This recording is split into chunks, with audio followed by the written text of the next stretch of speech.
Selamat hari Minggu bagi kita sekalian, umat Tuhan, jemaat GAP Getsemani yang berbahagia.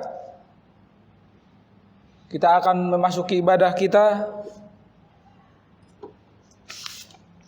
Kiranya Tuhan memberkati kita supaya ibadah kita ini boleh kita lakukan dengan baik. Amin. Kita awali ibadah kita dengan mengangkat pujian dari nomor 353, Tuhan di baiknya yang suci. Tuhan di baiknya yang suci, Tuhan di baiknya yang suci, diamlah segenap bumi, berdiam diri di Khotbah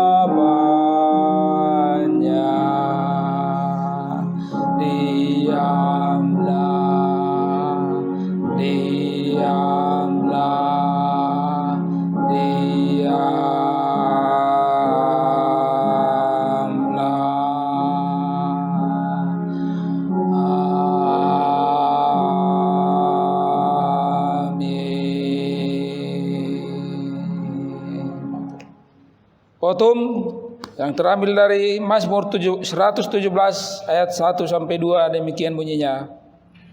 Pujilah Tuhan hai segala bangsa, megahkanlah Dia hai segala suku bangsa, sebab kasih-Nya hebat atas kita dan kesetiaan Tuhan untuk selama-lamanya.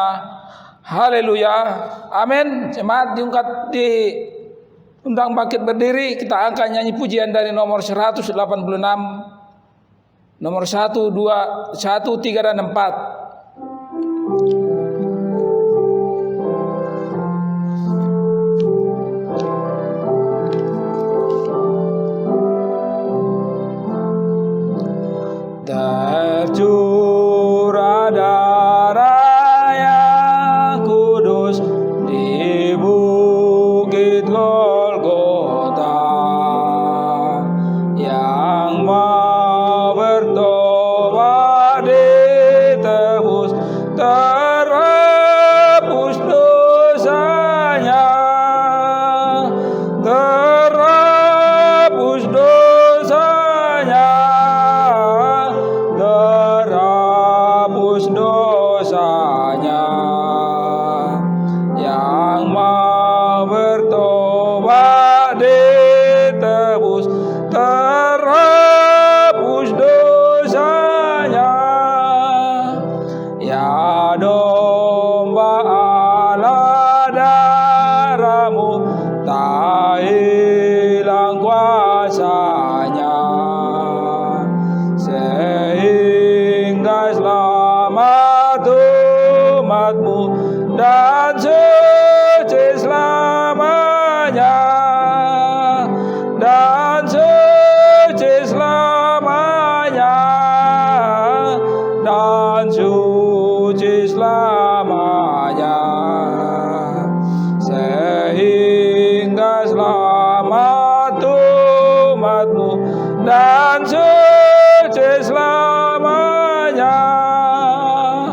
Sejak ku pandang salib-Mu dengan iman teguh, aku masyurkan kasih-Mu seumur hidupku, seumur hidupku, seumur hidupku. Aku masyurkan kasih-Mu seumur hidupku. Kita bersatu dalam doa. Tuhan Allah Bapa yang bertata di dalam kerajaan surga, Allah yang kami sembah, di dalam nama Tuhan Yesus Kristus Tuhan kami yang hidup, sungguh kami mengucap syukur Tuhan dan terima kasih atas berkat kasih anugerah yang telah Tuhan limpahkan kepada setiap hidup kami. Tuhan mengajar-ajari kami, Tuhan memberikan kami keselamatan, Tuhan juga memimpin setiap langkah kami dalam menjalankan hidup kami sampai saat ini Tuhan. Bapa di dalam surga, kami berdoa buat saudara-saudara kami yang lain, buat keluarga kami juga Tuhan. Kami berdoa supaya Tuhan tetap melindungi, mengasihi, bahkan Tuhan memberikan banyak berkat-berkat daripada Tuhan, supaya setiap umat Tuhan yang selalu rindu akan Tuhan, supaya beroleh keselamatan yang daripada Tuhan. Bapa di dalam surga, kami jemaat Tuhan sekalian yang sudah ada di persekutuan ibadah kami Tuhan, di rumah kami masing-masing, kami melakukannya melalui online Tuhan. Tapi kami percaya Tuhan, Tuhan akan selalu menganugerahkan kasih Tuhan kepada kami, supaya kami boleh melakukannya sesuai dengan kehendak Tuhan, dan kami bukan melakukannya dengan suka-suka kami Tuhan. Kami mohon ampun Tuhan, supaya Tuhan mengajari kami, supaya kami tetap boleh melakukan setiap ibadah kami sesuai dengan kehendak Tuhan. Ampuni kami Tuhan dari segala dosa pelanggaran kami, supaya kami semakin layak dan berkenan di hadapan Tuhan. Di dalam nama Tuhan Yesus Kristus kami sudah berdoa dan mengucap syukur. Amin. Pujilah kepada Bapa. Pujilah pada Bapa dan pada Anak serta Roh Kudus, yang dahulu kala ada, tetap sekarang ada, dan selamanya. Amin. Amin.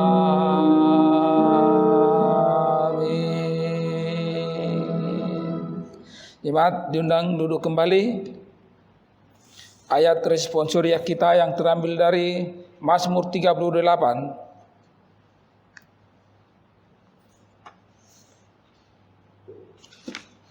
Mazmur 38 ayat 1 sampai dengan 23.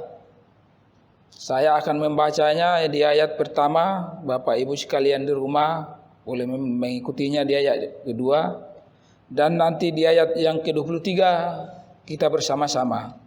Mazmur 38 ayat 1 demikian bunyinya. Mazmur Daud pada waktu mempersembahkan korban peringatan.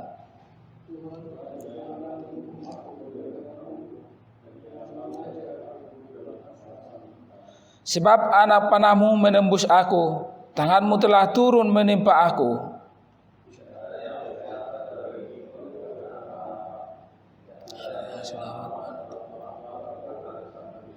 Sebab kesalahanku telah menimpa kepalaku, semuanya seperti beban berat yang menjadi terlalu berat bagiku.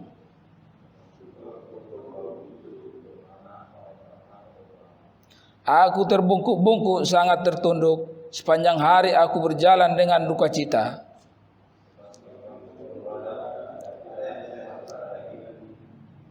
Aku kehabisan tenaga dan remuk redam, aku merintih karena degap-degup jantungku.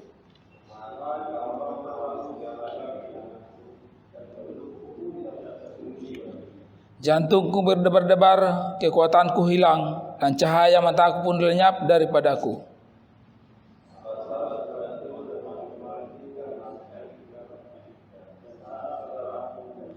Orang-orang yang ingin mencabut nyawaku memasang jerat. Orang-orang yang mengikhtiarkan celakaku memikirkan kehancuran dan merancangkan tipu daya sepanjang hari.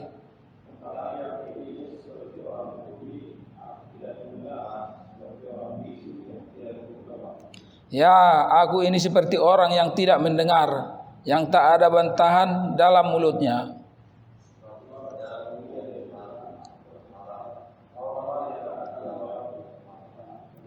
Pikirku, asal mereka jangan beria-ria karena aku, jangan membesarkan diri terhadap aku apabila kakiku goyah.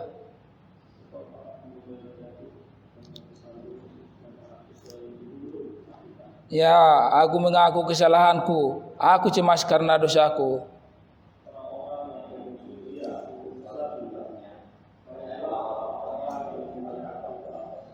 Mereka membalas yang jahat kepadaku, ganti yang baik. mereka memusuhi aku karena aku mengejar yang baik.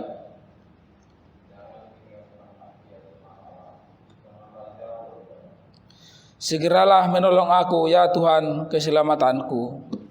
Demikian firman Tuhan. Berbahagialah kita yang membaca firman Tuhan, merenungkannya dalam hati kita, serta melakukan di dalam setiap hari-hari kita, setiap pekerjaan kita. Amin. Kita amini firman Tuhan.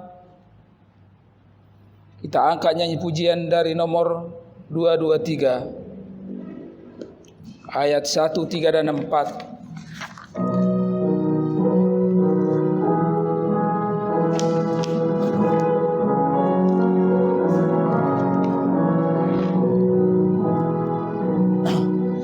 Ku berdiri atas janji Rajaku, puji syukur bagi Kristus ku seru. Panjang abad bergema nyanyianku, yakin akan janji penebus. Ku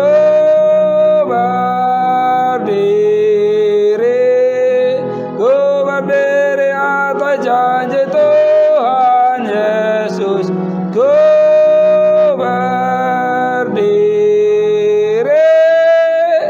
berdiri atas janji penebus. Ku berdiri atas janji Tuhanku, kasih-Nya kekal tetap mengikatku. Sabdanya bagai senjata yang ampuh, yakin akan janji penebus. Ku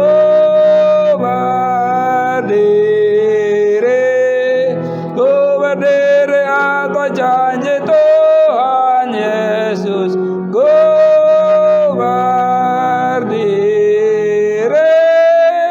berdiri atas janji penebus.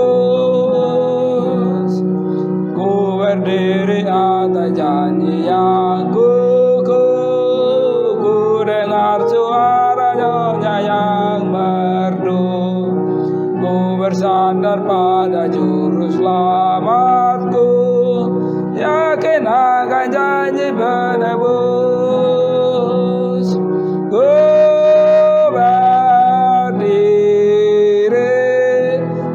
berdiri atas janji Tuhan Yesus. Ku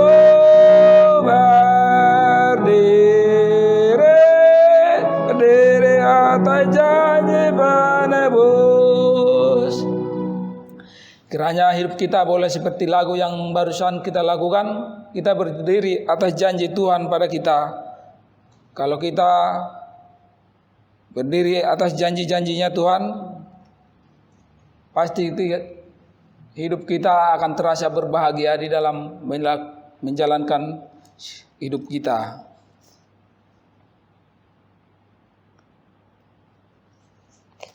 Mungkin hari ini nanti jam 7 malam kita akan mengadakan rapat di gereja sesuai dengan yang telah disepakati oleh pengurus dengan hamba Tuhan, bahwa malam nanti jam 7 kita akan boleh kita hadir di gereja. Kita akan membicarakan pelayanan gereja ini selanjutnya. Walaupun situasi kita sekarang dengan kondisi pandemi, kiranya tidak mengurangi rasa hormat kita kepada Tuhan, dan bagaimana pelayanan ini boleh berjalan dengan baik. Kami sangat berharap jemaat sekalian boleh datang jam 7 di gereja nanti malam. Sekian, kita akan memberikan yang terbaik pada Tuhan. Kita memberikan persembahan, ucapan syukur dan perpuluhan kita di hadapan Tuhan. Kita angkat nyanyi pujian dari nomor 299 ayat 1 dan 2.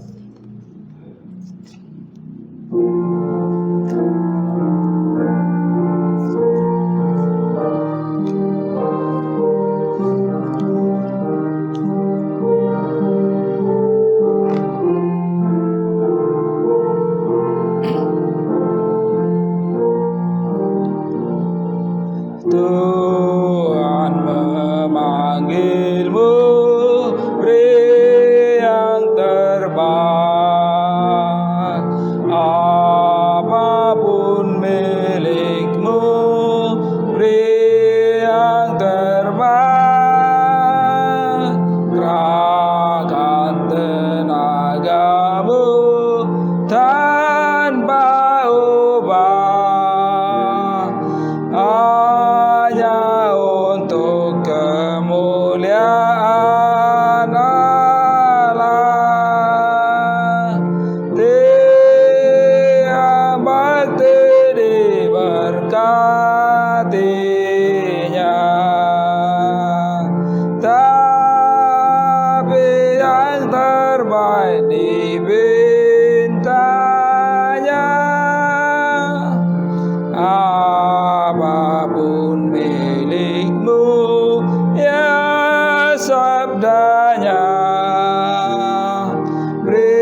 segalanya.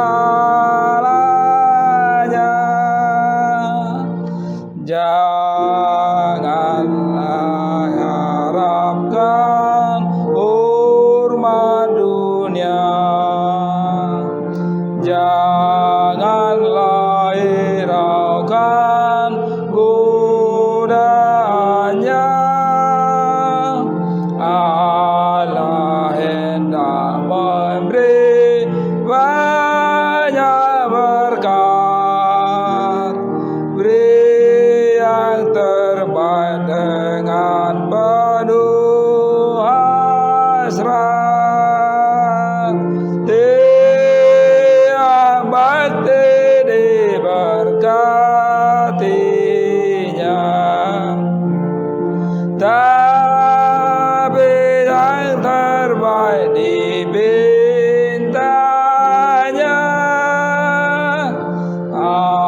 Apapun milikmu, ya sabdanya, berikan kepadaku segalanya.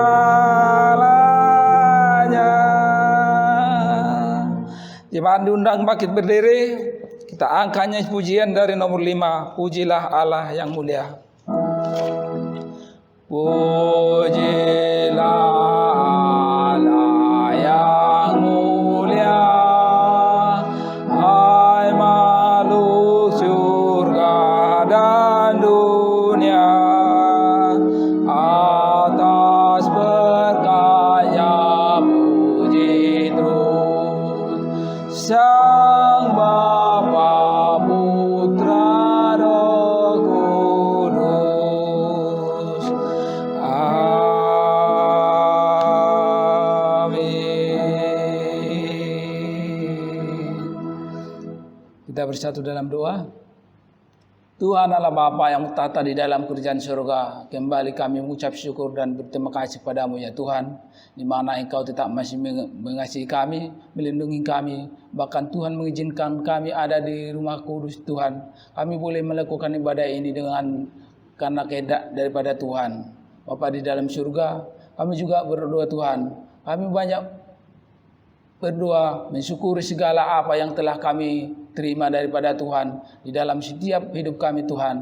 Tuhan telah memberikan hari-hari kepada kami sehingga kami boleh mencari Tuhan, mencari untuk nafkah kami Tuhan, keluarga lepas keluarga, hingga pada saat hari ini Tuhan mengingatkan kami supaya kami boleh ada di rumah Tuhan. Bapa di dalam surga, banyak berkat yang Tuhan telah berikan kepada kami, tetapi kami boleh mengembalikannya hanya sedikit daripada banyak berkat yang telah kami terima.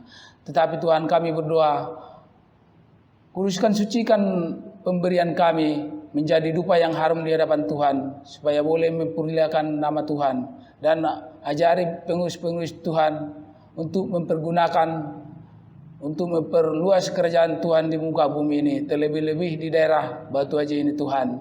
Bapa di dalam surga, kami juga berdoa Tuhan buat saudara-saudara kami yang belum bisa memberikan. Kami berdoa supaya Tuhan menganugerahkan banyak kerjaan, banyak berkat kepada mereka, supaya di hari-hari hadapan Tuhan mereka boleh memberi yang lebih baik Tuhan. Tapi kami juga Tuhan berdoa, inilah kami Tuhan, ajari kami untuk memberikan tubuh jiwa raga kami Tuhan sebagai persembahan yang hidup hanya untuk memuliakan nama Tuhan. Ampuni kami Tuhan dari segala dosa-dosa pelanggaran kami, supaya kami semakin layak dan berkenan daripada Tuhan.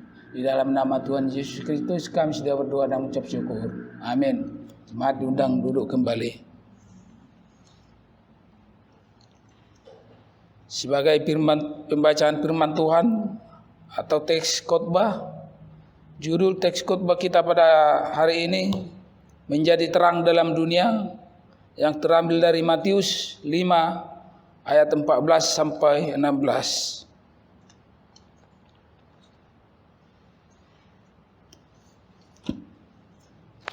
Saya akan membacakannya untuk kita sekalian. Matius 5 ayat 14 sampai 16, demikian bunyinya. Kamu adalah terang dunia. Kota yang terletak di atas gunung tidak mungkin tersembunyi. Lagi pula, orang tidak menyalakan pelita lalu meletakkannya di bawah gantang, melainkan di atas kaki dian, sehingga menerangi semua orang di dalam rumah itu. Demikianlah hendaknya terangmu bercahaya di depan orang, supaya mereka melihat perbuatanmu yang baik dan memuliakan Bapamu yang di surga. Amin. Untuk doa syafaat dan firman Tuhan, kami sembahkan pada hambanya Bapak Sebastian.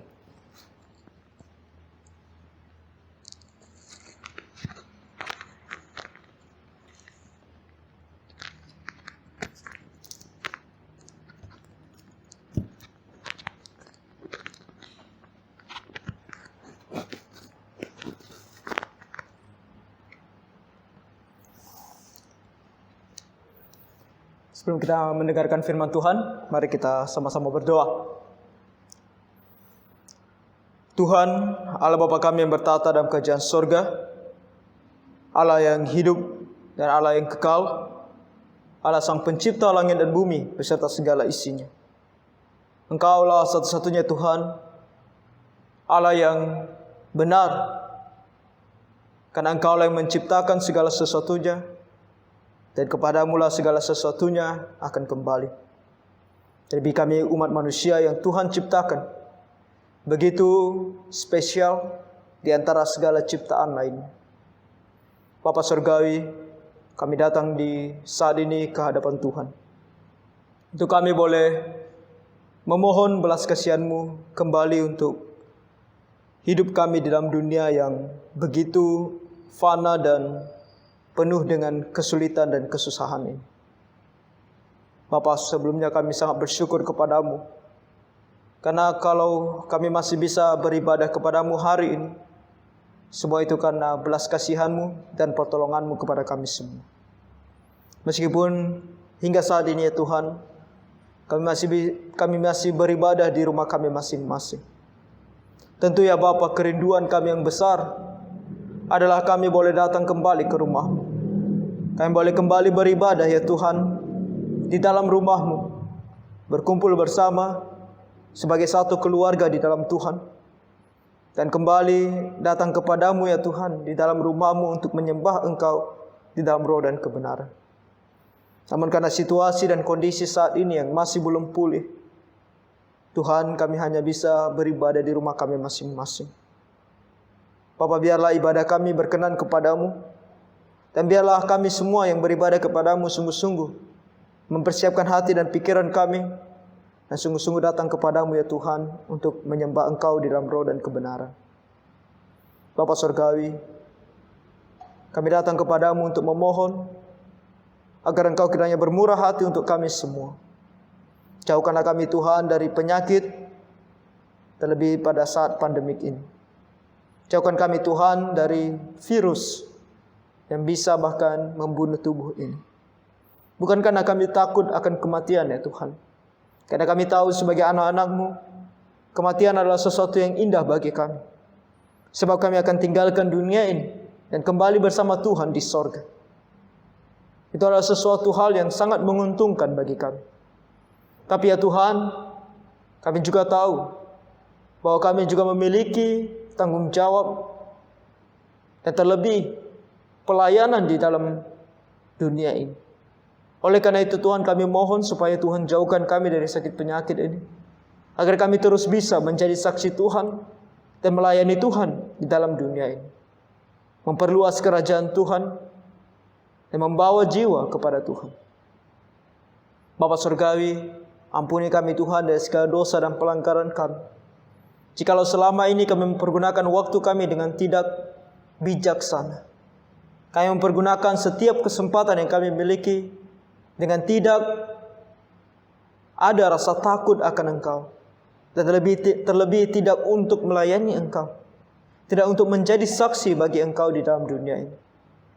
Oleh karena itu Tuhan, kami mohon perbaharuilah hati kami, perbaharui roh kami ya Tuhan, agar kami memiliki kerinduan yang besar, tentu untuk mengenal Engkau lebih dan lebih lagi melalui firman-Mu, dan juga untuk menjadi saksi-Mu dimanapun kami berada. Bapa, Janganlah Engkau ya Tuhan tinggalkan kami, melainkan Engkau yang terus berserta dengan kami, menjadi pemimpin dan penolong kami di dalam kehidupan kami sehari-hari. Bapa, kami berdoa untuk yang lemah, yang saat ini lemah di dalam tubuh jasmaninya, orang-orang yang sudah tua, orang-orang yang sedang sakit. Tuhan, Engkau bermurah hati bagi mereka. Engkau mendengarkan seruan hati mereka. Jikalau sesuai dengan kehendak-Mu ya Tuhan, Engkau bahkan yang memulihkan mereka. Sebab kuasa-Mu begitu besar ya Tuhan. Di dalam kehendak-Mu yang baik, Engkau tentu mampu untuk memulihkan mereka.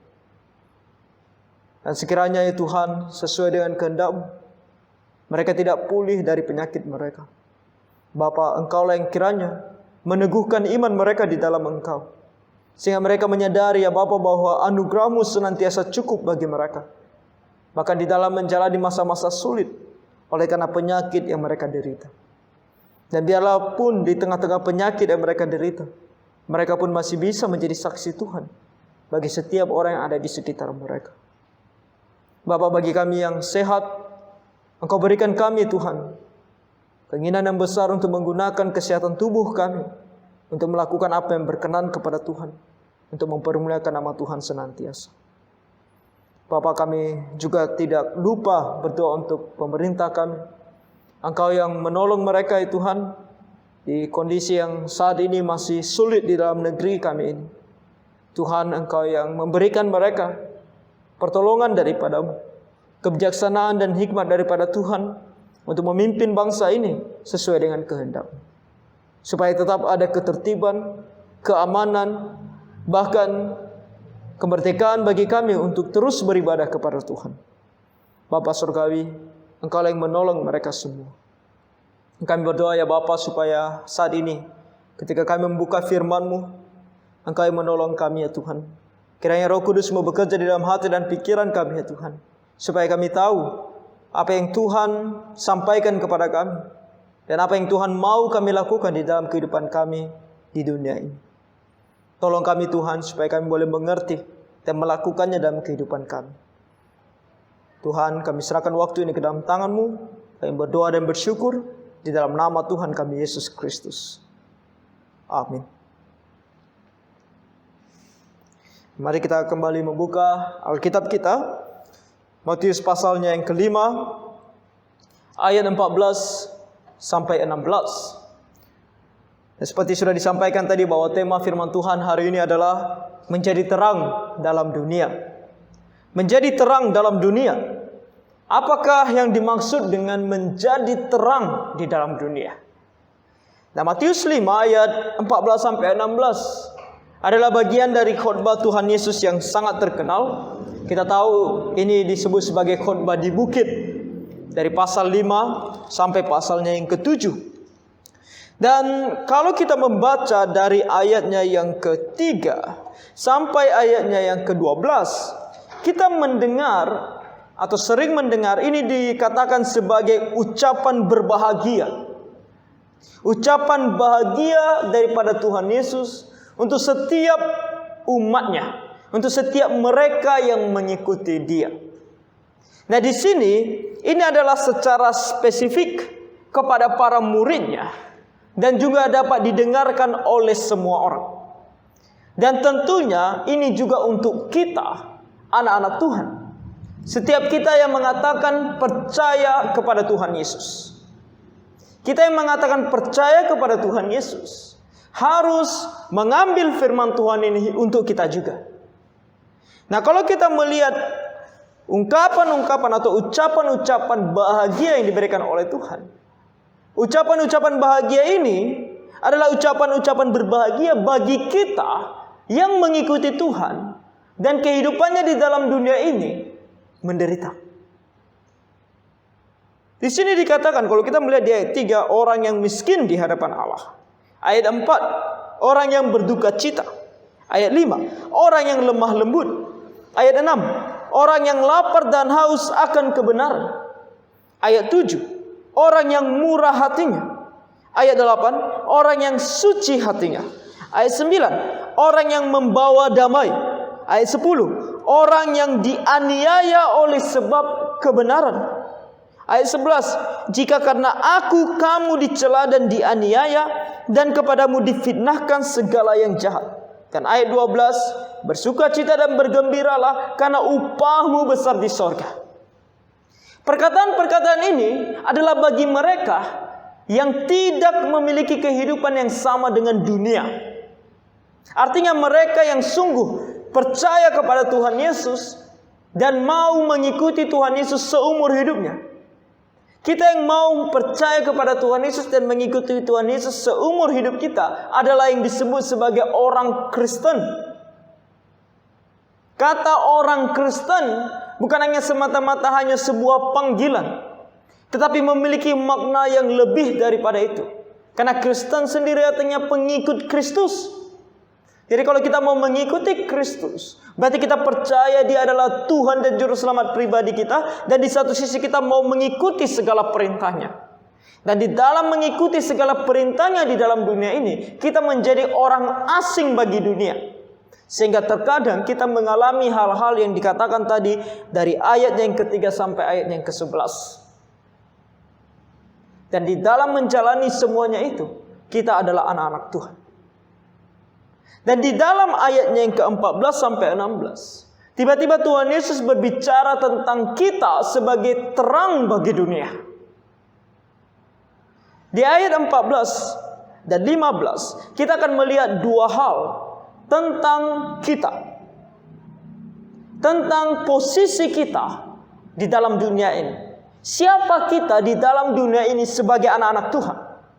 Dan ayat 16 akan memberitahukan kita perintah bagi kita. Setelah kita menyadari posisi kita, status kita, ada perintah bagi kita untuk kita lakukan.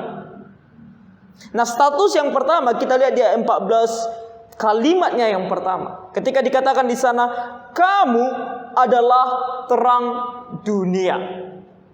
Kamu adalah terang dunia. Nah, siapa kamu di sini? Kamu, Tuhan Yesus sedang berbicara kepada para muridnya secara spesifik. Dia berbicara kepada mereka dan dia begitu menekankan kepada mereka. Dia menggunakan kata kamu. Dia menunjuk kepada mereka. Mereka yang berkata percaya kepada Tuhan Yesus, mau mengikuti Tuhan Yesus. Ketika Tuhan Yesus memanggil mereka, mereka mau mengikuti Tuhan Yesus.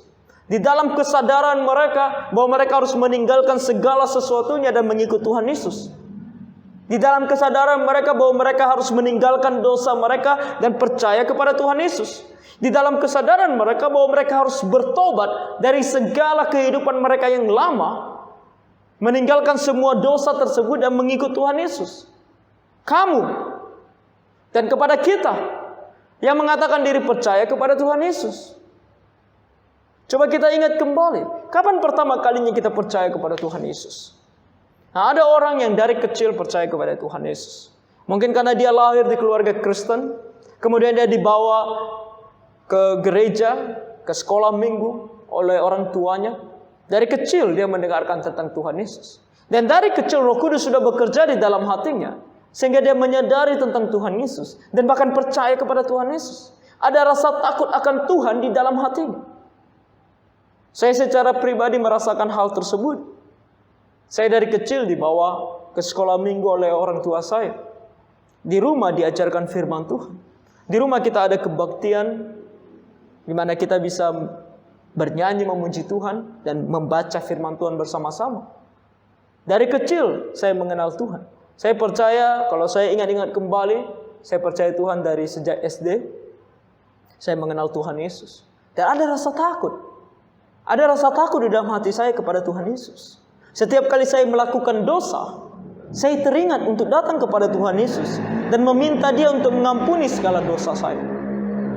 Nah, keinginan yang kecil ini adalah keinginan yang kalau kita melihat firman Tuhan hanya dimiliki oleh orang-orang yang sungguh-sungguh percaya kepada Tuhan Yesus. Jadi dari kecil, kalau saya pribadi, dari kecil saya sudah percaya kepada Tuhan Yesus. Dan mungkin ada di antara kita yang demikian. Lalu ada mungkin di antara kita yang percaya kepada Tuhan Yesus ketika dia sudah dewasa. Bisa juga karena dia lahir di keluarga Kristen, tapi waktu kecil dia tidak percaya kepada Tuhan, walaupun dia mendengar tentang Tuhan. Tetapi setelah dia dewasa, setelah dia mengerti lebih banyak, dia kemudian percaya kepada Tuhan Yesus. Ada juga orang yang tidak lahir di keluarga Kristen, tapi kemudian ketika dia bergaul dengan temannya, dia mendengar tentang Injil, baik itu mungkin melalui sosial media atau apapun, atau mungkin dia datang ke gereja dan mendengar tentang Tuhan Yesus, diundang datang ke gereja, dia percaya kepada Tuhan Yesus. Nah, kita seperti apa? Mari kita coba kembali ingat. Sudahkah kita betul-betul percaya kepada Tuhan Yesus? Karena perintah ini atau perkataan ini kepada kita yang sudah percaya kepada Tuhan Yesus. Kamu yang sudah betul-betul dan sungguh-sungguh percaya kepada Tuhan Yesus. Kriteria kita untuk menjadi orang Kristen bukan karena kita sudah dibaptis. Baptisan tidak menyelamatkan kita. Baptisan hanya sebuah pertanda yang kita beritahukan kepada orang lain bahwa kita sudah percaya kepada Tuhan Yesus. Tapi apakah benar kita sudah percaya kepada Tuhan Yesus? Tidak bisa dipastikan dengan baptisan. Itu kita tahu di dalam hati dan pikiran kita sendiri. Kita yang tahu, kita dan Tuhan yang tahu. Oleh karena itu kita harus mengecek diri kita masing-masing. Sudahkah kita betul-betul menjadi orang Kristen yang sungguh-sungguh menerima Tuhan Yesus sebagai Tuhan dan Juru Selamat kita? Tidak masuk di dalam firman Tuhan ini, tetapi saya mau mengingatkan kita. Kalau kita belum percaya kepada Tuhan Yesus, sebaiknya kita percaya. Sebab hanya di dalam Tuhan Yesus kamu mendapatkan keselamatan akan dosa. Sebab hanya Dia yang berkata, Aku adalah jalan kebenaran dan hidup. Tidak ada yang sampai kepada Bapa kalau tidak melalui Aku. Di dalam firman Tuhan kita membaca, hanya ada satu nama yang olehnya kita diselamatkan, yaitu nama Tuhan Yesus. Jadi hanya di dalam Tuhan Yesus. Karena begitu besar kasih Allah akan dunia ini, sehingga Ia telah mengaruniakan anaknya yang tunggal, supaya setiap orang yang percaya kepadanya tidak binasa, melainkan beroleh hidup yang kekal. Dan kalau kamu tidak percaya, ayat berikutnya berkata, kamu sudah berada di bawah hukuman, sebab engkau tidak percaya di dalam nama anak tunggal Allah. Jadi kalau kamu belum percaya, setelah kamu mengingat kembali, mungkin selama ini kamu datang ke gereja, mungkin selama ini kamu mendengarkan firman Tuhan, atau mungkin aktif di dalam melayani, tetapi setelah kamu evaluasi di dalam hati dan pikiranmu, ternyata kamu belum sungguh-sungguh percaya kepada Tuhan Yesus. Ambil langkah yang bijaksana. Jangan berkata, aku belum percaya kepada Tuhan Yesus, jadi untuk apa aku mengikuti semuanya ini lagi. Tetapi ambil langkah yang bijaksana, percaya kepadanya. Dan kalau kita sudah percaya, dikatakan di sini status kita yang pertama adalah kamu yang percaya kepada Tuhan Yesus adalah terang dunia. Nah, terang di sini adalah terang yang menjadi sumber di dalam kegelapan. Nah, banyak orang mengatakan bahwa kita ini sama seperti bulan yang memancarkan terang daripada Tuhan Yesus. Kita bisa mengatakan demikian karena memang Tuhan Yesus adalah terang yang sebenarnya. Kalau kita membaca firman Tuhan, Tuhan Yesus juga adalah terang itu, dan Dia tentu adalah terang yang sebenarnya.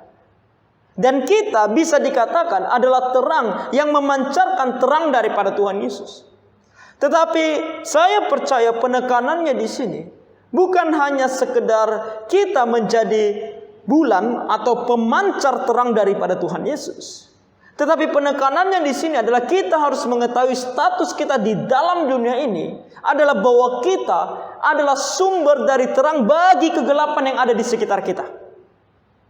Sama seperti bulan.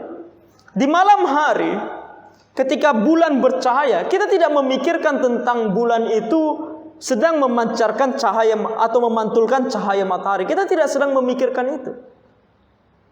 Yang kita pikirkan adalah bulan adalah sumber cahaya kita di malam hari. Karena tanpa ada bulan yang bercahaya atau memantulkan cahaya matahari, kita berada dalam kegelapan. Itu yang dimaksudkan di sini. Jadi kita harus mengetahui status kita, bahwa kita adalah terang di dalam kegelapan. Kalau tidak ada kita, tidak ada terang itu. Sebab Tuhan Yesus berkata kepada murid-muridnya dengan satu pemikiran atau pengetahuan yang di luar pengetahuan semua orang, yaitu dia tahu bahwa pelayanannya di dalam dunia ini akan berakhir. 3,5 tahun lamanya Tuhan Yesus bekerja atau melayani di dalam dunia, di mana dia menunjukkan terangnya kepada semua orang. Tetapi kemudian dia mempersiapkan murid-muridnya, sehingga ketika dia tinggalkan dunia ini, dia berkata, engkaulah yang menjadi terang di dalam dunia ini. Kamu adalah terang. Nah, terang di sini berarti menunjukkan apa yang ada di dalam kegelapan dan juga menunjukkan apa yang benar.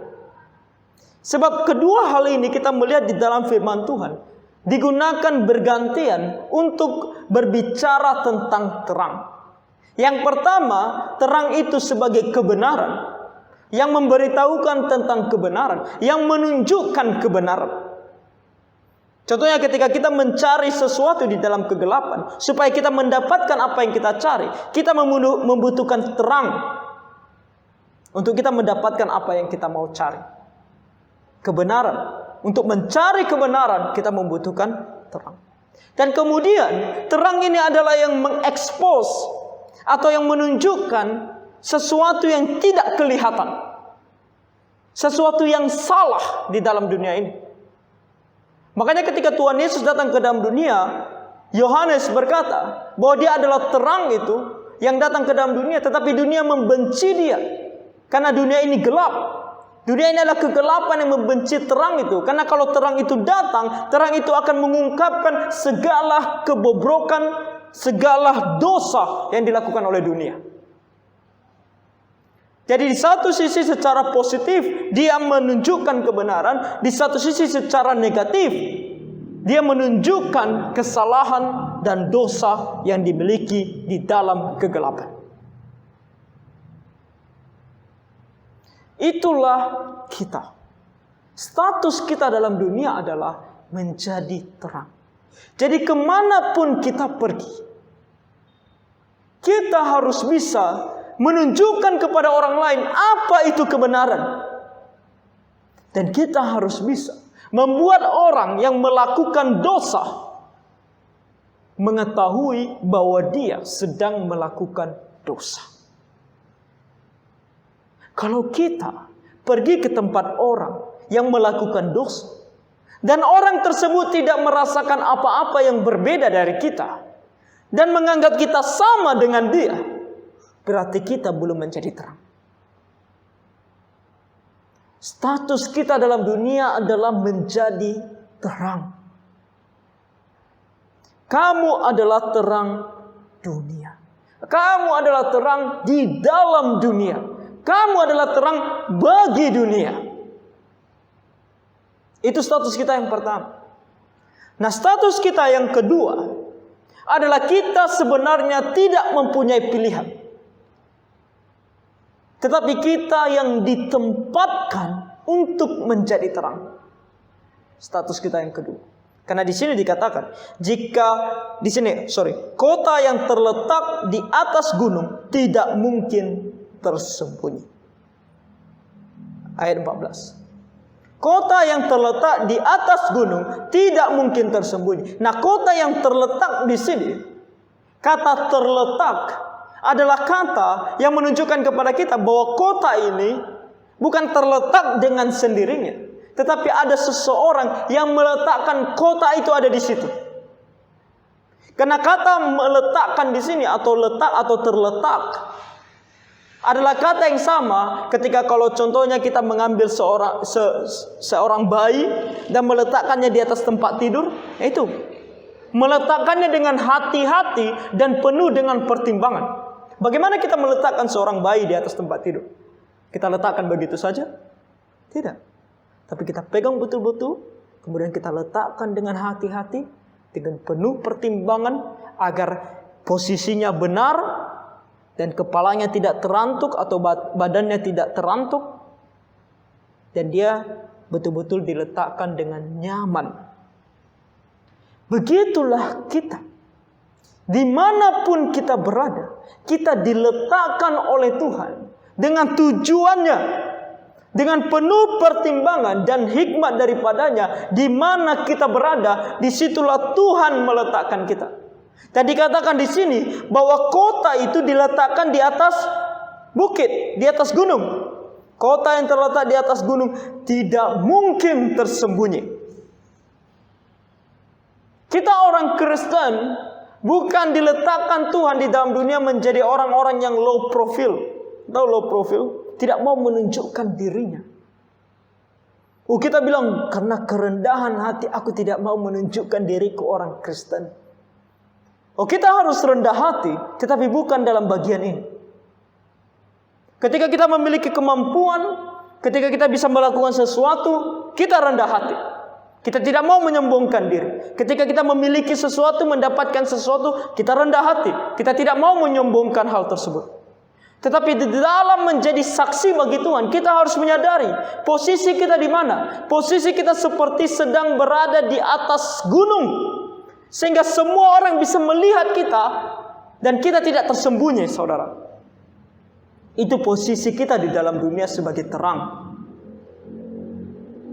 Jadi kita harus betul-betul menunjukkan diri kita. Aku ini orang Kristen dan aku berbuat begini. Tidak menutupi diri kita sebagai orang Kristen. Banyak orang Kristen yang malu menyebut dirinya Kristen. Banyak. Ketika saya waktu kecil, saya tinggal di daerah yang non-Kristen. Semua tetangga saya non-Kristen. Dan namanya anak-anak bermain di sekitar perumahan. Itu waktu kami masih di Padang Sidempuan. Dan ketika saya masih kecil itu, saya malu untuk mengatakan saya Kristen. Sebab teman-teman saya semua non-Kristen. Dan di rumah saya ada salib. Seperti biasa rumah orang Kristen ada salibnya. Tapi salibnya waktu itu di rumah saya, seingat saya, adalah salib yang kosong. Ada dua macam salib yang kita tahu. Ada salib kosong, ada salib yang ada patungnya. Dan karena Kristen Protestan, saya percaya kita adalah Kristen Protestan, kita menggunakan salib yang kosong. Tetapi mereka mungkin pernah melihat ada salib yang ada patung. Dan terkadang sambil bercanda, mereka berkata kepada saya bahwa Tuhanmu adalah Tuhan yang dipaku di atas kayu salib dan telanjang. Dan terkadang ketika mereka mengatakan itu membuat saya merasa rendah dan tidak mau mengakui bahwa saya orang Kristen karena saya takut dihina. Nah, ini adalah bukan hal yang baik untuk ditiru.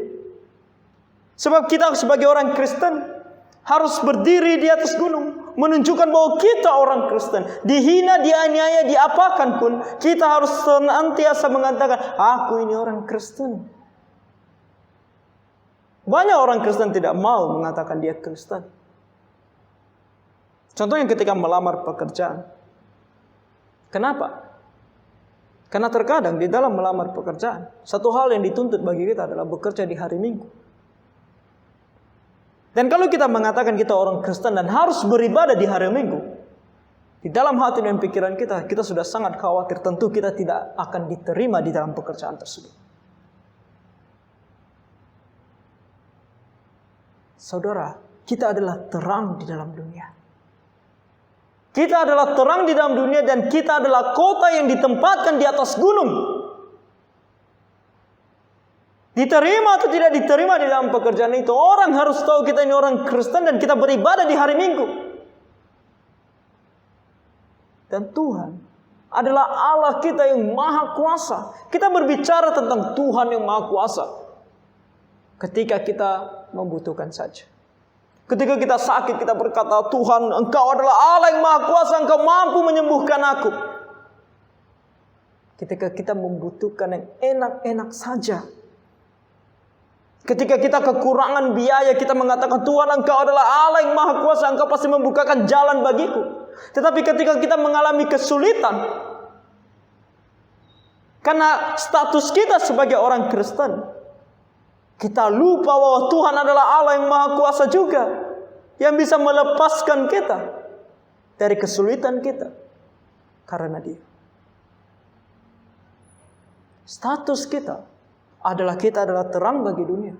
Dan kita ditempatkan di posisi di mana kita harus menunjukkan diri kita bahwa kita ini adalah anak Tuhan. Dan dianjurkan di ayat 15, dua metode atau simbol yang digunakan oleh Tuhan. Kota yang diletakkan di atas gunung, dan kemudian di ayat 15 lagi pula orang tidak menyalakan pelita lalu meletakkannya di bawah gantang, melainkan di atas kaki dian sehingga menerangi semua orang di dalam rumah itu. Lihat di sini, sebuah proses yang penuh dengan tujuan dan pertimbangan. Mengapa seseorang menyalakan sebuah pelita? Lampu. Pada masa itu yang namanya lampu itu dibakar. Bisa obor, bisa lampu yang dibakar dengan sumbu, dibakar, atau mungkin bagi kita sekarang lilin yang dibakar. Mengapa? Ketika tidak ada terang. Siang hari siapa yang membakar lilin? Tidak ada. Tapi ketika malam tiba, ketika gelap tiba, dan di dalam dunia ini secara spiritual, secara rohani, kita selalu berada di dalam kegelapan. Situasinya selalu dalam keadaan malam. Sebab dunia ini tidak mencari Tuhan. Mereka tidak percaya kepada Tuhan. Mereka bahkan menentang Tuhan. Firman Tuhan berkata, hati manusia itu rusak total. Tidak ada seorang pun yang mencari Allah. Tidak seorang pun. Kecuali mereka yang kemudian Roh Kudus masuk di dalam hati mereka dan membuat mereka percaya. Yaitu kita yang percaya kepada Tuhan Yesus. Kita bisa mengenal Allah, mencari Allah hanya karena Roh Kudus bekerja dalam hati kita, membuat kita bisa percaya kepada Tuhan. Kalau tidak, kita pun tidak mencari Allah. Jadi situasi di dalam dunia ini selalu di dalam kegelapan. Tetapi Tuhan kemudian mengutus kita menyalakan cahaya ini, yaitu kita, pelita ini. Dan Tuhan berkata di sini, ketika Dia menyalakan cahaya ini, Dia tidak mungkin meletakkannya di bawah gantang. Di bawah gantang berarti menutupnya mungkin dengan keranjang. Karena kalau Dia menyalakan lilin dan kemudian menutupnya dengan keranjang, apa gunanya? Karena tujuannya tadi adalah untuk menerangi. Tapi kalau ditutup dengan keranjang, cahayanya tidak keluar. Dan tidak ada yang bisa diterangi. Sama saja gelap. Dan kemudian di sini melainkan di atas kaki dian. Kaki dian adalah tempat meletakkan lampu. Diletakkan di tempat semestinya. Untuk apa? Sehingga menerangi semua orang di dalam rumah itu tanpa terkecuali. Itulah fungsinya. Itulah gunanya. Dan ini menunjukkan kepada kita, Tuhan menempatkan kita di dalam dunia ini. Ketika kita diselamatkan oleh Tuhan, percaya kepada Tuhan Yesus. Banyak mungkin orang bertanya, kenapa kalau kita percaya kepada Tuhan Yesus tidak langsung dibawa ke sorga? Oh, itu akan menjadi suatu hal yang sangat indah tentu. Sangat baik. Percaya kepada Tuhan Yesus langsung pergi ke surga. Tidak perlu lagi merasakan segala hal yang terjadi dalam dunia ini. Tapi Tuhan mempunyai tujuan. Ketika kita percaya kepada Tuhan Yesus, Tuhan mau kita masih hidup di dalam dunia ini. Dia meletakkan kita di tempat kita yang semestinya. Untuk kita bisa menerangi setiap orang yang ada di sekitar kita. Oleh karena itu saudara, dimanapun engkau berada, ketika engkau di rumah, jadilah terang di dalam rumahmu. Ketika engkau ada di tempat pekerjaan, jadilah terang di tempat bekerja. Ketika engkau ada di sekolah, jadilah terang di sekolah. Ketika engkau ada di lingkunganmu, lingkungan rumahmu, di rumah tetanggamu, ketika engkau bermain, ketika engkau berkomunikasi dengan orang lain, ketika engkau hidup sebagai orang bersosial, Jadilah terang dimanapun itu. Oh, jangan berkata, oh aku menjadi terang di dalam rumahku, tetapi tidak di tempat pekerjaanku. Tidak demikian. Oh, aku menjadi terang di rumahku, di tempat pekerjaanku, tapi tidak di sekolah. Aku menjadi terang di rumah, di tempat pekerjaan, atau mungkin di sekolah, tapi tidak di lingkunganku. Oh, mungkin karena orang-orang di sana tidak percaya Tuhan. Jadi bagaimana caranya aku menjadi terang? Justru karena mereka tidak percaya kepada Tuhan, kamu menjadi terang. Karena saudara, hidup kita ini semuanya diatur oleh Tuhan.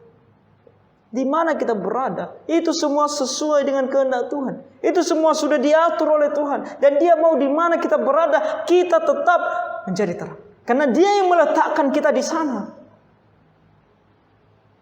Kecuali kalau kita memaksakan diri berada di sana, dan itu menentang firman Tuhan. Seperti saya yang katakan tadi. Orang mau mencari pekerjaan, menutupi bahwa dia orang Kristen dan harus beribadah di hari Minggu. Itu tidak menjadi terang. Tidak menjadi terang. Jadi saudara, ketahuilah kedua status kita ini. Ini status kita di hadapan Tuhan sebagai orang Kristen. Di dalam hidup kita dalam dunia ini. Dimanapun kita berada. Kita adalah terang. Dan kita diletakkan di tempat kita, dimanapun kita berada dengan tujuan ini. Untuk menjadi terang bagi dunia. Dan dikatakan di ayat 16. Sebuah perintah. Setelah kita tahu status kita. Apa yang harus kita lakukan? Demikianlah hendaknya terangmu bercahaya di depan orang. Kata demikianlah hendaknya di sini. Bukan berarti sebuah permintaan. Ini adalah sebuah perintah. Perintah kepada setiap kita. Bahwa kita adalah anak Tuhan. Percaya kepada Tuhan Yesus. Dan sekarang kita tahu fungsi kita atau status kita dalam dunia adalah menjadi terang. Maka karena itu perintah bagi kita untuk kita kerjakan adalah terang kita itu harus bercahaya di depan orang. Kita tidak menutupi diri kita. Kita tidak malu. Tapi dengan berterus terang. Mengatakan kepada semua orang. Menyatakan di hadapan semua orang. Memancarkan terang kita itu. Dengan apa? Supaya mereka melihat perbuatanmu yang baik. Dan memuliakan Bapamu yang di surga. Perbuatan baik adalah buah dari keselamatan. Perbuatan baik di sini adalah sebuah perbuatan kita yang sesuai dengan firman Tuhan. Segala perbuatan kita yang sesuai dengan firman Tuhan. Sangat disayangkan. Di dalam dunia ini, banyak orang Kristen yang bahkan lebih buruk daripada orang yang tidak percaya Tuhan. Yang kelakuannya lebih buruk dari orang yang tidak percaya kepada Tuhan. Menjadi batu sandungan bagi orang lain. Sehingga mereka membenci Tuhan. Sehingga mereka bisa mengatakan, lihat orang Kristen. Mereka melakukan ini, mereka melakukan itu. Di mana hati nurani mereka? Di mana kebaikan mereka? Di mana kasih mereka? Mereka mengatakan diri orang Kristen, tapi perbuatan mereka lebih buruk dari dunia. Jadi kalau kita orang Kristen, kalau selama ini kita tidak menjadi terang, kita tidak berbuat baik, kita tidak berbuat sesuai dengan firman Tuhan. Mungkin dalam pekerjaan kita menipu sana sini, kita tidak jujur. Bertobatlah, ketahuilah bahwa kita harus melakukan segala sesuatu sesuai dengan firman Tuhan. Karena inilah perintah Tuhan bagi kita. Kalau di sekolah kita bermalas-malas, kita tidak belajar dengan baik, sehingga mempermalukan nama Tuhan. Kemudian kita di sekolah kerjanya hanya membangkang kepada guru, berkelahi, tidak turut, tidak taat. Bertobat. Kalau kita di lingkungan kita menunjukkan bahwa kita adalah orang yang berdosa, bahkan kalau ada perjudian kita ikut perjudian, ada minuman keras kita ikut, perkumpulan-perkumpulan orang yang tidak percaya Tuhan dan melakukan dosa di sana, kita ikut. Oh, karena kita teman dengan mereka. Bertobatlah. Lakukan apa yang baik sehingga orang melihat kamu melakukan apa yang baik yang sesuai dengan firman Tuhan. Dan kemudian apa? Karena mereka melihat itu, mereka akan memuliakan Bapamu yang di surga. Di dalam renungan satu pasal satu hari, kalau kita mengikutinya, di dalam kitab Kejadian kita melihat beberapa orang yang luar biasa dipakai oleh Tuhan. Abraham, Ishak, Yakub. Orang-orang di sekitar mereka dengan luar biasa bisa mengenal Tuhan dan bahkan menyebut nama Yahweh. Mereka tahu bahwa Abraham, Ishak dan Yakub itu diberkati oleh Yahweh. Nama yang sangat spesial yang hanya dimiliki oleh Abraham, Ishak dan Yakub. Tapi orang di sekitar mereka bisa mengatakan bahwa mereka diberkati oleh Yahweh. Begitu juga dengan Yusuf di tanah Mesir. Begitu juga dengan Musa. Semua orang bisa tahu bahwa mereka adalah pengikut Yahweh. Dan mereka orang-orang yang diberkati oleh Yahweh. Oleh karena perbuatan mereka. Oleh karena tindakan mereka. Oleh karena tingkah laku mereka. Dan kita orang Kristen, bagaimana orang melihat kita? Kembali saya berkata bahwa kesaksian saya waktu saya muda tidaklah baik. Saya pun menyesali itu. Saya sedikit malu di dalam mengatakan itu. Tapi inilah kesaksian yang buruk daripada saya. Dan tidak perlu ditiru. Ketika saya SMA, SMP dan SMA, saya mempunyai banyak teman dari setiap sisi kehidupan. Maksud saya ada yang baik, yang tiap hari Minggu pergi ke gereja, pergi ke persekutuan, sampai orang-orang yang hidupnya tidak karuan. Saya juga punya teman perokok, peminum, mabuk-mabukan. Nah, teman-teman yang mabuk-mabukan dan minum dan merokok, ya adalah orang-orang yang cukup dekat dengan saya. Dan tentu sebagai teman yang dekat, mereka akan mengajak saya untuk kumpul bareng-bareng. Apalagi banyak di antara mereka teman-teman saya bermain sepak bola. Kalau kami menang contohnya, kami akan merayakannya dengan bakar ikan. Nah, sambil bakar ikan tentu mereka akan memesan minuman. Nah, mereka akan berkata kepada saya, kamu nggak merokok, kamu tidak minum? Saya bilang tidak. Wah, satu hal yang baik ya, tidak merokok, tidak minum. Tetapi alasannya, seharusnya saya bisa mengatakan, oh saya orang Kristen, saya tidak merokok, saya tidak minum. Tetapi apa yang saya katakan? Oh saya tidak mau. Sebab saya memiliki cita-cita menjadi seorang pemain bola profesional. Dan saya tidak mau merusak diri. Tidak mau merusak tubuh saya. Itu alasan saya. Oh ini mungkin alasan yang menurut kita baik. Tetapi gagal di dalam menjadi saksi bagi Tuhan. Apa salahnya? Kalau saya waktu itu mengatakan, saya ini orang Kristen dan saya tidak minum dan saya tidak merokok. Kegagalan yang tidak mau saya ulangi hari ini. Melihat firman Tuhan ini, saya tidak mau mengulanginya lagi.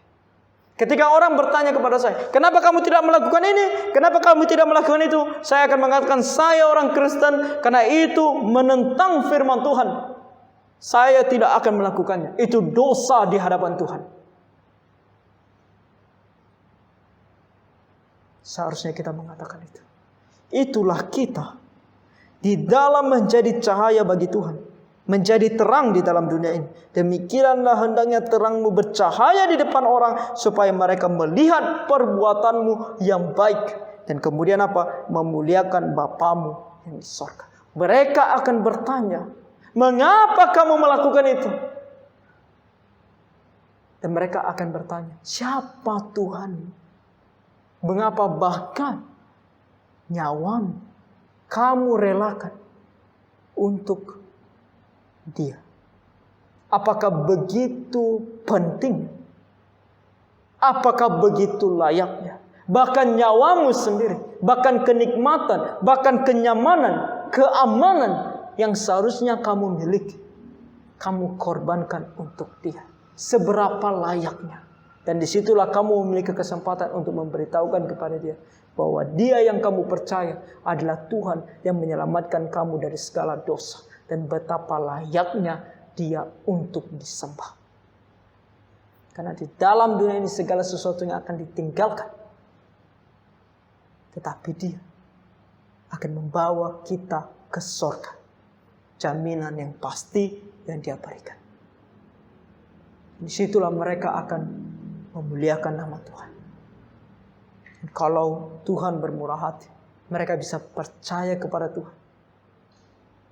Saudara, engkau yang mengatakan diri orang Kristen, berlakulah demikian. Saya melihat di sosial media beberapa minggu yang lalu, di 2 khotbah di minggu ini, di hari Minggu, saya menyinggung 2 aliran kelompok yang sesat, tidak sesuai dengan firman Tuhan. Tetapi kita lihat di sosial media, begitu banyak orang yang menseringkan tentang mereka. Mereka begitu gencar di dalam memberitahukan kepada semua orang ajaran mereka yang tidak sesuai dengan firman Tuhan.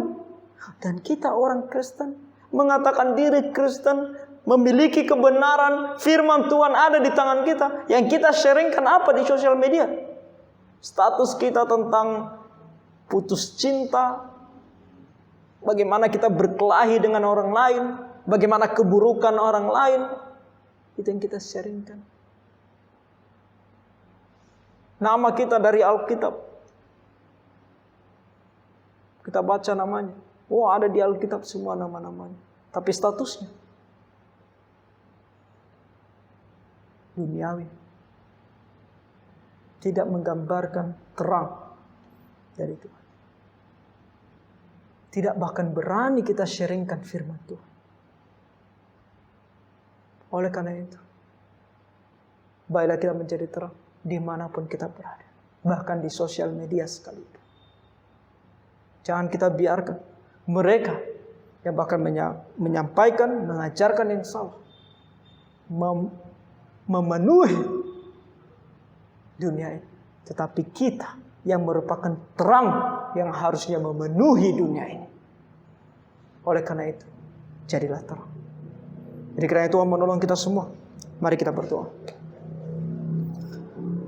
Tuhan Bapa Surgawi, kami memohon pengampunan-Mu akan segala dosa dan pelanggaran kami selama ini ya Tuhan. Di mana kami lupa akan tugas kami di dalam dunia ini, yaitu menjadi terang di dalam dunia ini ya Tuhan, untuk memancarkan kebaikan-Mu dan menjadikan orang-orang percaya kepada-Mu. Bapa, ampunilah kami semua dari segala dosa dan pelanggaran kami. Dan kami mohon ya Tuhan, saat ini ketika kami telah mendengarkan firman-Mu ini, kami boleh betul-betul berubah. Dan kami mau ya Tuhan untuk menjadi terang di dalam dunia ini. Dimanapun kami berada, di tempat bekerja kami, tempat studi kami, di lingkungan kami, dimanapun ya Tuhan kami pergi.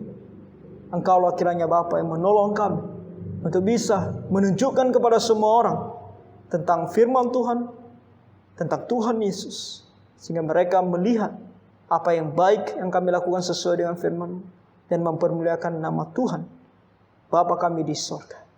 Terima kasih ya Bapa untuk firman-Mu ini. Tolonglah kami semua untuk menaatinya. Dalam nama Tuhan Yesus kami berdoa dan mengucap syukur. Amin. Mari kita bangkit berdiri. Kita menutup ibadah kita dengan menyanyikan pujian nomor 253. Hai bangkit bagi Yesus. Kita nyanyikan ayat 1, 2, dan 4. Hai bangkit bagi Yesus, umat yang ditebus. Angkatlah tinggi-tinggi panji salib Kristus. Di dalam perjuangan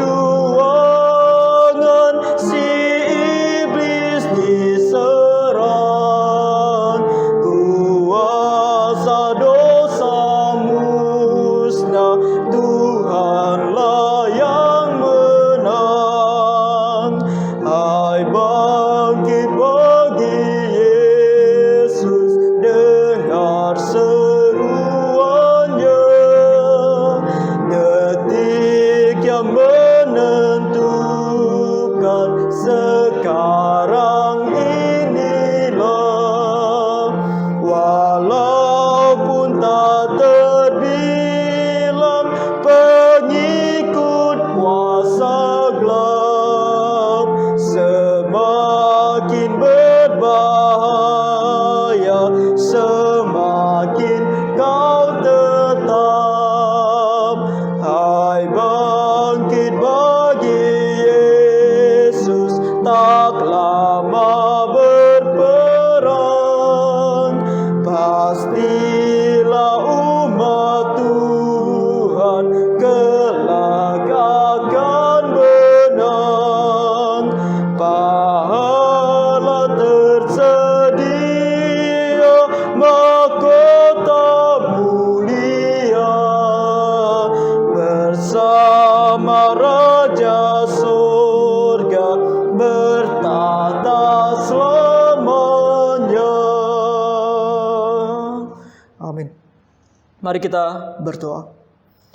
Bapa kami yang bertata dalam kerajaan surga, tumbuhkanlah di dalam hati dan pikiran kami ya Tuhan semangat dan kemauan yang besar untuk melayani Tuhan, menjadi saksi Tuhan dimanapun kami berada. Dan bagi setiap kami ya Tuhan yang Tuhan panggil untuk menjadi hamba-Mu, sadarkan kami ya Tuhan akan panggilan, agar kami menerimanya dan kami boleh melayani Engkau. Bapa Surgawi, terima kasih di hari ini kami boleh beribadah kepadamu. Kami berdoa ya Tuhan, supaya kiranya Engkau terus memberkati dan menolong kami dalam kehidupan kami sehari-hari, mulai daripada saat ini ya Tuhan, sampai kami kembali dalam ibadah kami kepada Tuhan, dan bahkan sampai kami kembali kepada Tuhan di sorga, untuk menghadap Engkau, bertemu dengan Engkau, muka dengan muka. Kasihan dan tolong kami ya Tuhan, kiranya cahaya kami boleh terpancar di dalam dunia ini, dimanapun kami berada. Kasihan dan tolong kami Bapa, ampuni kami dari segala dosa dan pelanggaran kami. Kami telah berdoa dan mengucap syukur di dalam nama Tuhan kami Yesus Kristus, yang telah mengajarkan kami berdoa demikian. Bapa kami yang di sorga, dikuduskanlah nama-Mu, datanglah kerajaan-Mu, jadilah kehendak-Mu di bumi seperti di sorga. Berilah kami pada hari ini makanan kami yang secukupnya, dan ampunilah kami atas segala kesalahan kami, seperti kami juga mengampuni orang yang bersalah kepada kami. Dan janganlah membawa kami ke dalam pencobaan, tetapi lepaskanlah kami daripada yang jahat. Karena Engkau yang mempunyai kerajaan dan kuasa dan kemuliaan sampai selama-lamanya. Amin. Amin.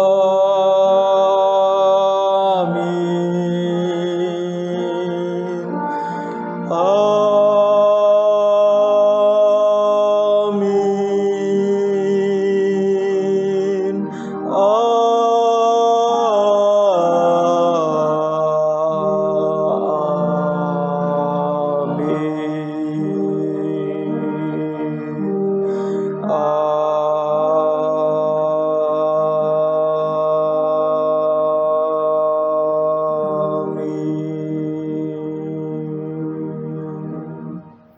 Jemaat dipersilakan duduk kembali.